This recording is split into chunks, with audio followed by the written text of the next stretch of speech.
Madam Deputy Chairman, I rise to support the bill which has been moved by the Honorable Minister of State in the Ministry of Home Affairs. This bill incorporates certain sentiments which the country holds. So, dear, as far as the office of President is concerned, it also incorporates the faith of the people in themselves that when they will elect a president, the person who would be occupying the high post would be a person who would have not only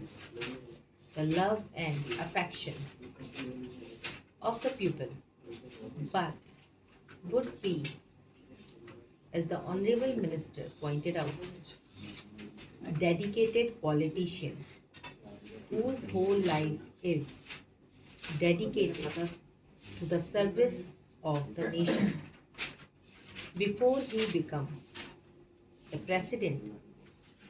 during his occupation of the office of president, and even after he retired from that office, it is this confidence of the people in themselves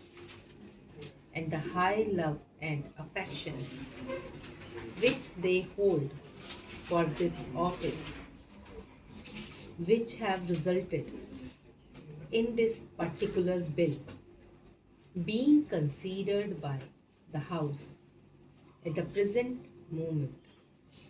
The Honorable Minister has pointed out that the President, who has just retired, has fulfilled all the requirements which are the basis of this particular measure, and the measure which was passed in 1951. I wish that he had mentioned the last Governor General also, to whom both the measures apply, whether we may agree or may not agree with the last Governor General on some of the political views that he holds. There can be no two opinion that the last Governor General was also an illustrious son and is an illustrious son of this country and deserve all the consideration, all the love, and all respect of the country which are being incorporated in the present measure and were incorporated in the 1951 Act. While therefore fully supporting the measure which is now before the House, I would like certain clarifications regarding the rules that are going to be made for giving effect to the provisions which have been incorporated in the present bill. In the statement of object and reasons, we are told that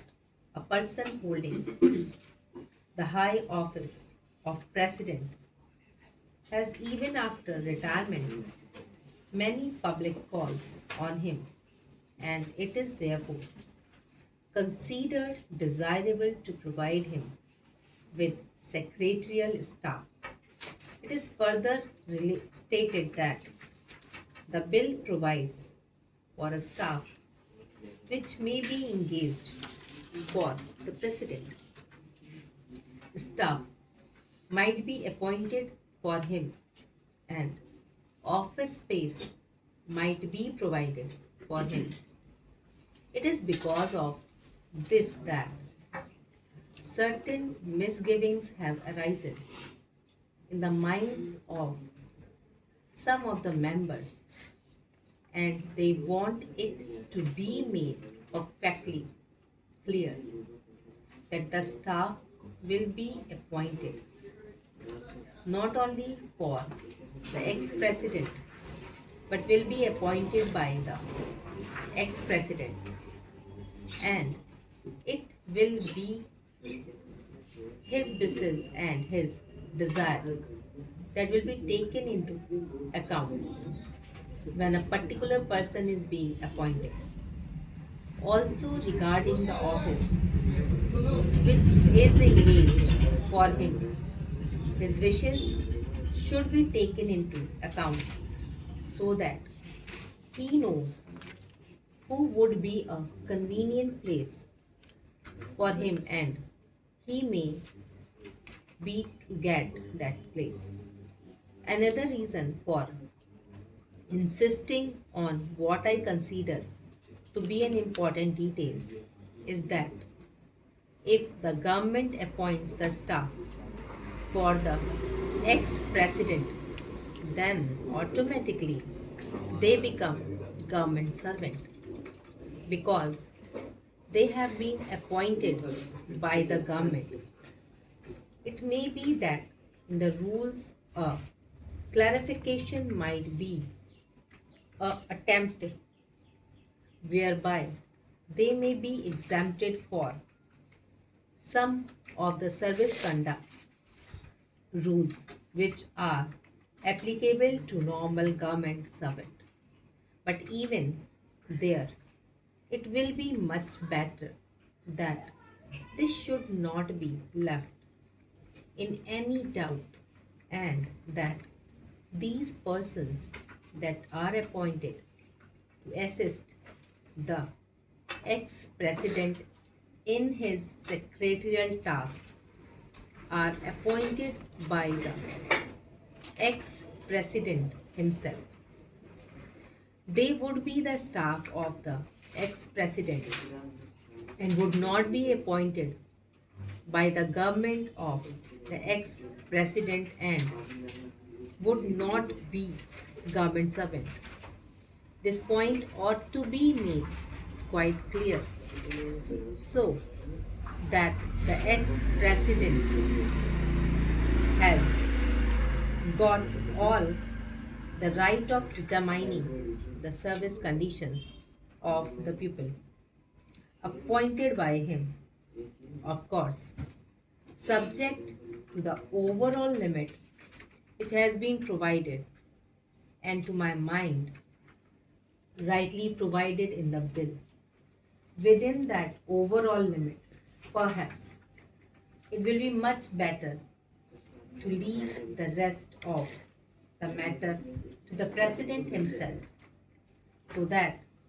we may also express our further confidence in the President to the effect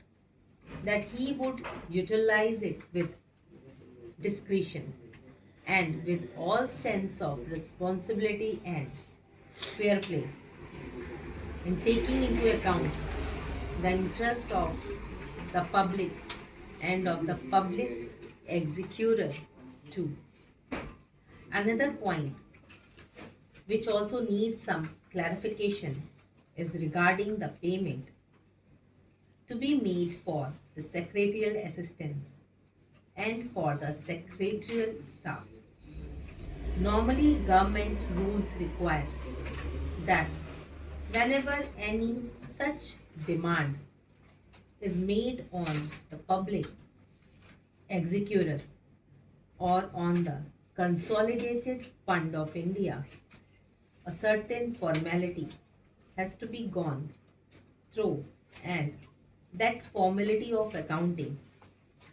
has to be prescribed from